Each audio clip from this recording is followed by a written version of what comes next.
But, and there's always, a big, nope, don't want to say big but. Hey everyone, welcome back to my channel. In today's video, this is actually going to be part 3 in a 5-part series where we are talking about effective writing instruction in kindergarten, 1st, and 2nd grade classrooms. In case this is the first video that you are popping into, I wanted to let you know that I am currently walking through The Writing Rope, this book right here by Joan Sedita, and we are taking each of those 5 main strands that she talks about within skilled writing, and I'm breaking them down with activities and ideas for primary classrooms.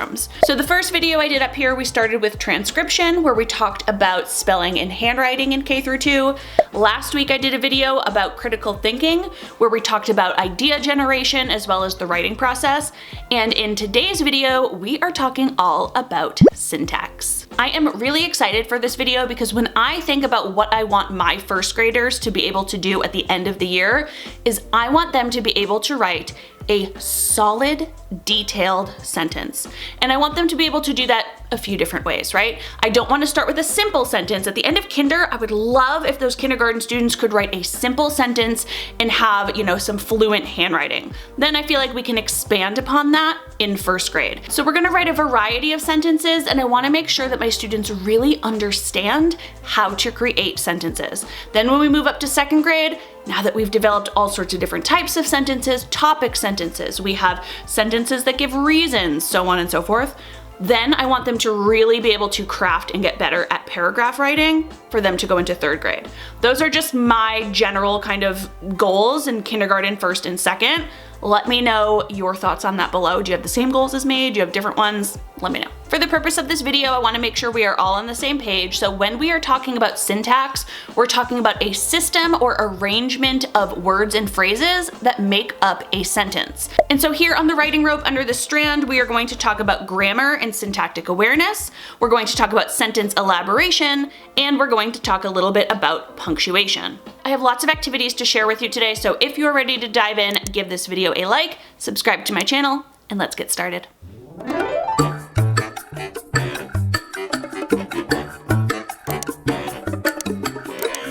In today's video, we're going to, of course, be talking about writing sentences, but I do just want to mention in this video right here where I talk about language comprehension, I kind of talk about Scarborough's rope in that top half and how we can develop language comprehension.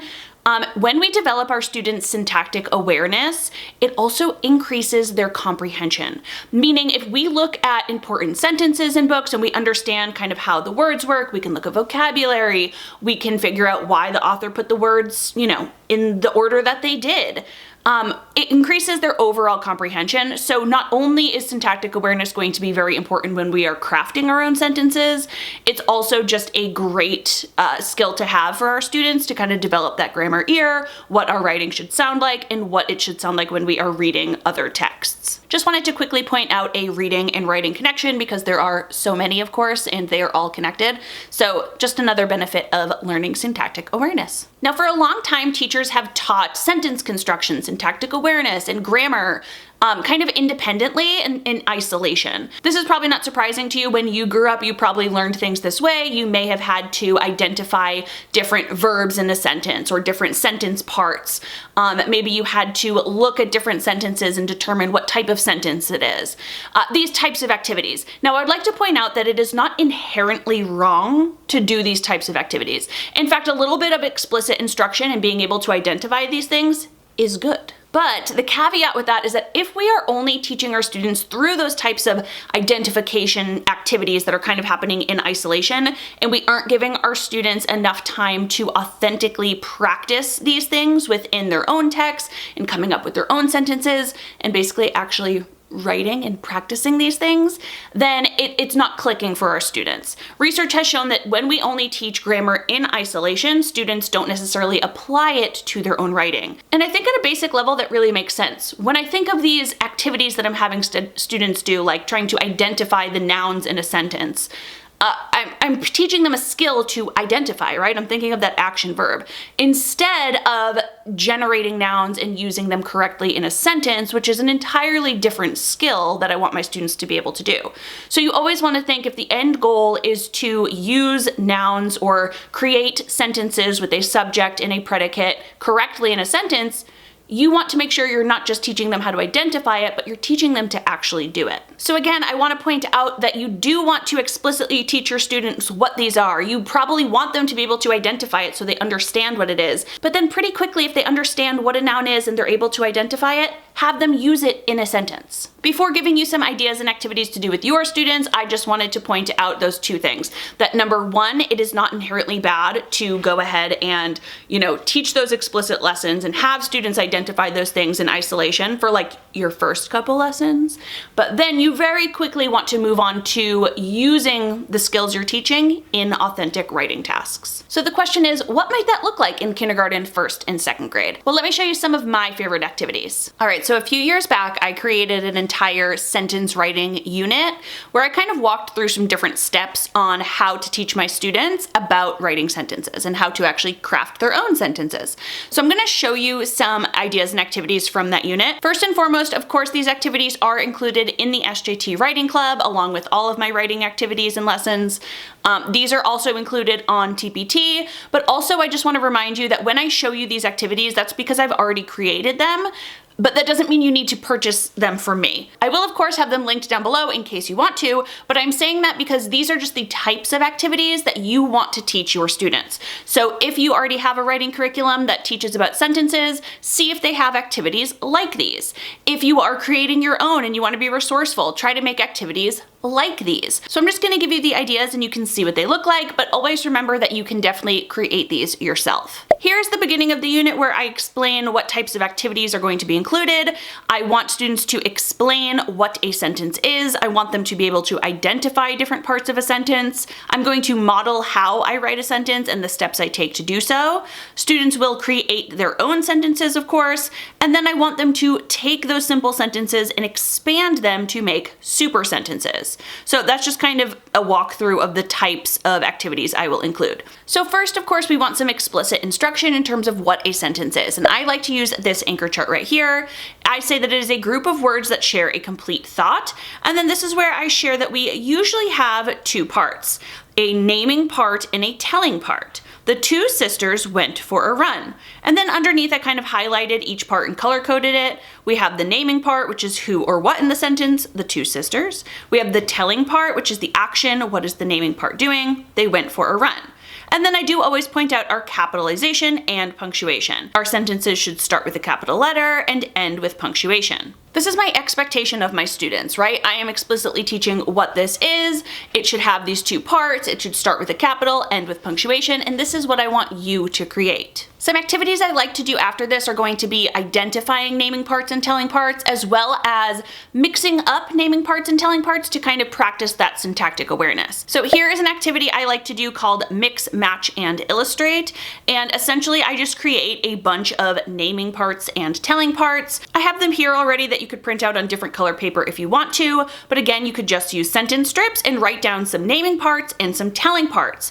Students would have to then kind of mix and match them to see what makes sense. So we have a brown dog, that's going to be a naming part, and then we have had flowers on it. That's a telling part, or told a joke, another telling part. Students can either work together whole group or in partnerships. I would definitely model doing this first together with my students to see what types of sentences we could make. And we talk about which ones make sense, which ones don't make sense, why our sentences are usually going to start with this naming part in these examples. We can see the capitalization at the beginning, we see punctuation at the ends of those telling parts, and so on. Again, by mixing and matching these different parts of sentences, it will help develop students' syntactic awareness. They'll be able to hear which sentences make sense, and then we can discuss why they do make sense. After After we practice mixing and matching some, I have students pick a sentence that they put together, and then again, it's called mix, match, and illustrate. So after they've mixed it up, matched it, they will rewrite the sentence, including that capitalization and punctuation, and then they will illustrate it down below. Next, we do have some simple identification tasks where I want students to be able to read a sentence and identify which part is the naming part and which part is the telling part. So here we have a couple examples. My friend went down the slide. We'll have two different crayons. What is the naming part of this sentence and what's the telling part? They will underline each different part. Again, looking at those, that is not something I would have students do independently. That's something we would definitely all do together, and then they would go ahead and draw a picture of it in the box. And remember what I said at the beginning of the video, if I ended my instruction here, that would not be the best instructional choice, right? I wouldn't have then taught my students how to actually craft their own sentences. I also am not going to spend too much time having students do this. Again, it's more beneficial for them to have them kind of mix up those sentences and let them hear how sentences should sound. But I don't mind doing an identification task. It'll help me see some of my students who really get it, and especially it'll really help me identify the ones that are having a lot of trouble with this. But then pretty quickly we move on to crafting our own sentences. Now I have shared this anchor chart before, but this is definitely what I like to use in kindergarten and first grade when we are trying to get our students to take the ideas out of their head and write them down on paper. Here are the steps I like to teach my students. First, I want them to say their sentence aloud. Oral language precedes written language. I want them to kind of offload that idea by getting it out into the world. They're gonna say it out loud. Then they're going to count the words. How many words are in this sentence? Then they will draw that many lines, and then they can actually write it on the lines. And then I always include step 5, which is they should read back their sentence. Especially at the end of the year in kindergarten and the beginning of the year in first grade, when we really want our students to be able to form and craft sentences, having them follow through this scaffolded process of saying it aloud, counting the words, writing down the lines, and then going line by line to write the words down, it really helps them offload all the cognitive demands that requires them to write down the sentence. I talk about it in every K-2 writing video, but writing is so difficult because of the amount of processes and the amount of knowledge and skills our students need to be able to take that one simple sentence and write it down on paper. By having this process, it allows them to kind of slowly go step by step. Now, I will just interject here because many always ask, do you always have students write the lines? And the answer is absolutely not. This is definitely a scaffold that I use, and students naturally drop it. When I am teaching this lesson explicitly, I will have every student try this. I want to explicitly show them the strategy myself, and then I want everyone to try it so they have it in their toolbox. Very quickly, probably at least half of your students in first grade are going to drop it. They're not going to write lines for every sentence, nor should they. So I just want them to be able to learn that this is how you do it. But your students that struggle with writing a little bit, they might use it all the way through the end of the year, and that's totally fine. That anchor chart is something I use all the time during my writing block, and it's something we refer back to. But now I want my students to practice crafting their own sentences. And they can do this all the time. They can do this during the writing block. You could ask them a prompt related to something you're learning about in science, social studies, during your reading. And have them go ahead and craft a sentence about it by following those steps. But I also provided some scaffolded activities just to get students started with sentence generation. I have 3 different ones in my sentence writing unit. There's this one right here, which is finish the sentence. I like to blank at recess. So here we mostly have a complete sentence, but students will get to fill in just one word to complete the sentence. So they do have to use that syntactic awareness, what type of word is going to make sense in this blank, because our sentence has to make sense, and then they will rewrite it on the lines. So they write the whole sentence and then they draw an illustration. I also have sight word sentences with some basic high frequency words that your students will learn. Here we have the word like.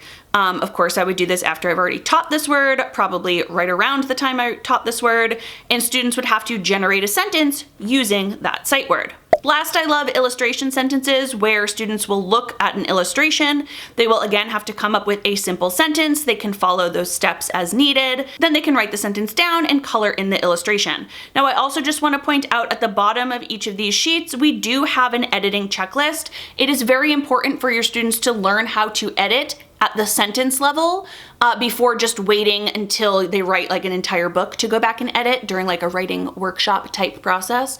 We want to make sure our students are editing constantly. So every time they write a sentence, I want them to check those things at the bottom for capitalization, punctuation, did I read it back, correct spacing, and so on. So those are just some examples of some scaffolded activities. Again, you don't need these exact sheets. You could definitely think of some of the high frequency words you are teaching your students, throw a couple up on the board and ask students to pick one, say a sentence out loud. So they're again coming up with that sentence, practicing oral language, see how many words are in the sentence, write down the lines, and spell it out. Lastly, in this unit, I do want my students to work on expanding sentences.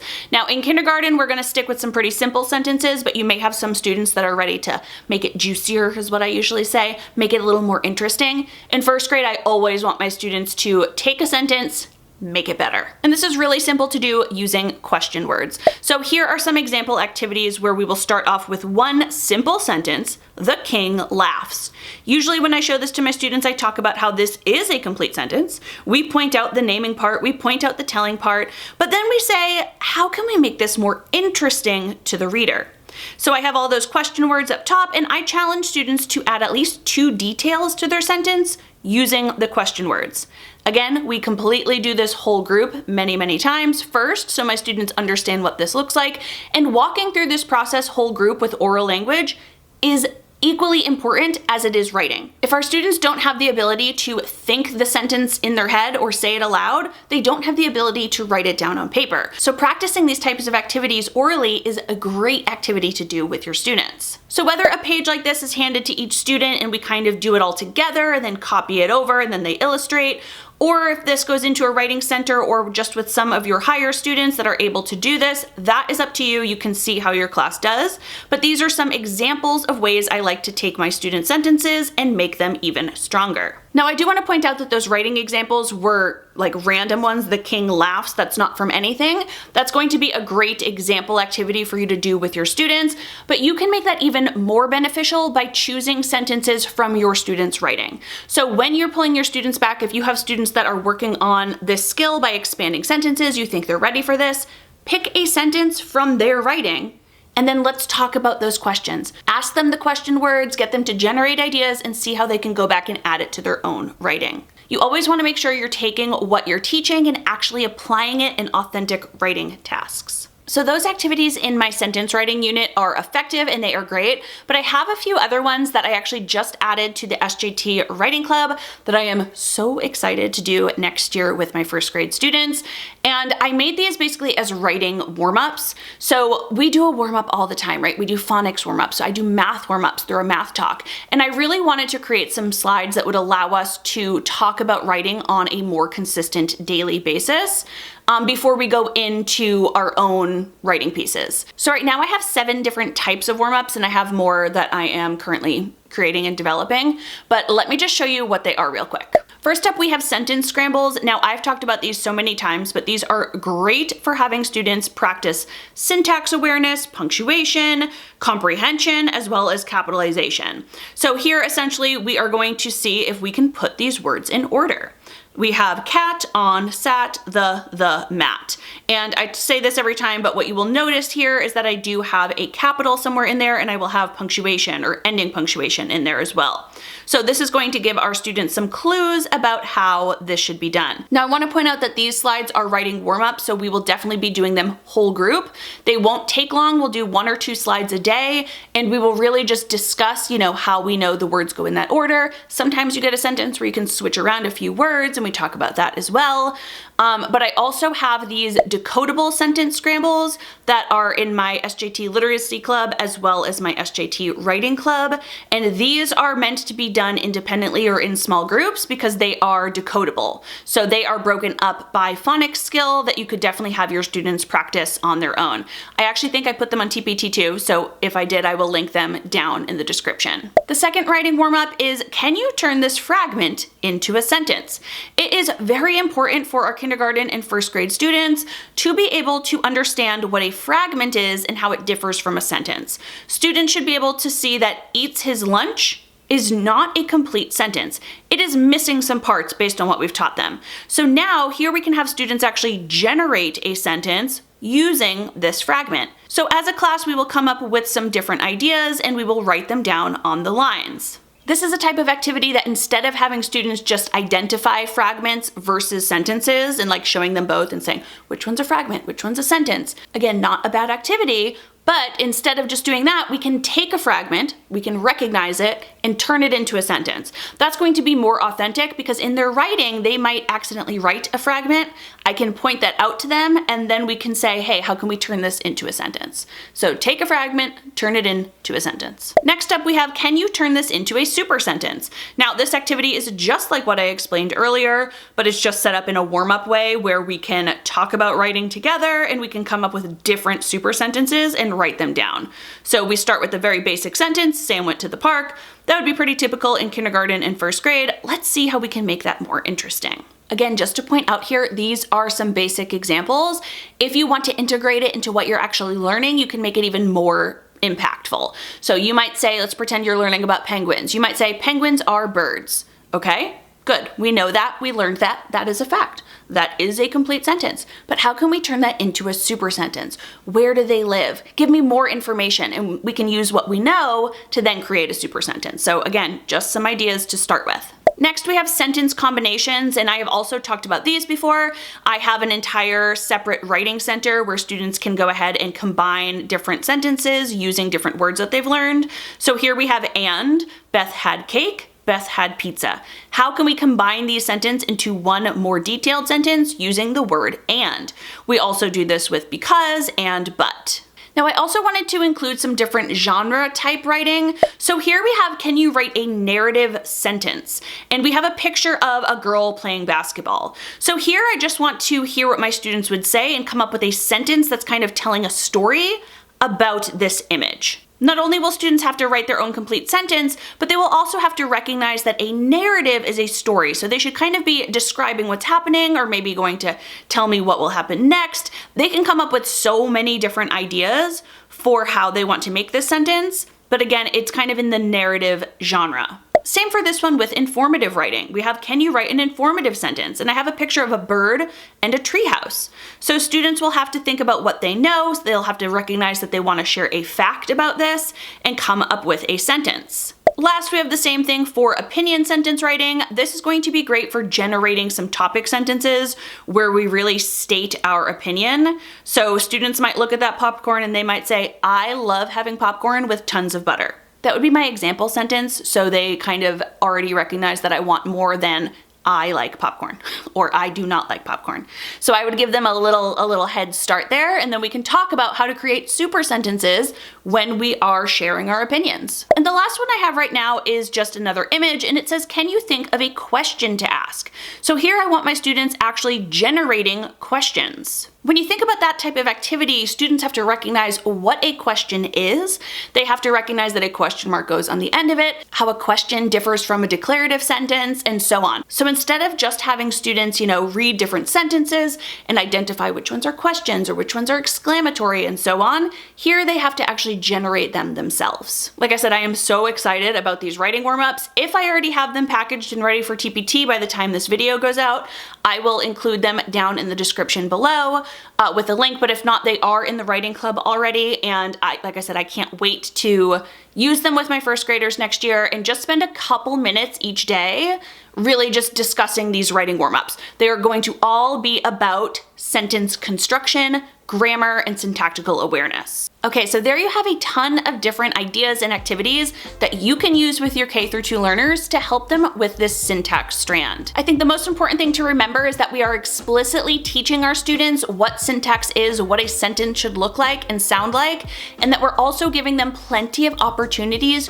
to generate their own sentences. We want to make sure that while we are explicitly teaching that skill and having students identify what it is, that we don't spend all of our time there. In fact, we want to spend minimal time there and have them actually generating authentic sentences. I would love to know from you which types of activities I shared in this video would you like to add more of in your own classroom next year? Let me know down in the comments. And as always, I hope you enjoyed this video. If you did, please give it a thumbs up so I know. Make sure you are subscribed to my channel and click that bell.